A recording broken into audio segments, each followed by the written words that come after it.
Hi guys, bạn ngay आज Zack hàng ni Port Don Bosco and yes, kemang itap mentah ke port kala kajuk kala and ki kali ki bayat da ka electric lami mentah mo. Ti hak mai dei bagani mentah ngin ya pet kini ki arti ki kali ki buan hak ni event hak ni ke port. Ti gini guest tu mo ngini kali kan ni kena hadu kat nu kitip gador jeng ini kali. Mo. Oi cu inga gador jeng ni kali dekat no. Khát vui lắc, Khat wilak pi nhớ vô khăn đai lắc, nyau point khăn đai lắc, pi 7.9 like. cái gador jeng ni kali kat no try. Kali kali bayang kat no try. Khát vui lắc.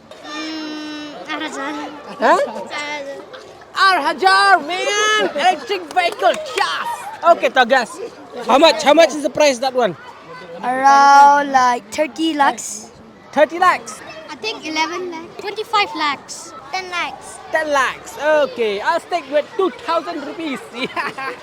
Actually, the real price of this one is almost a lakh 7.9.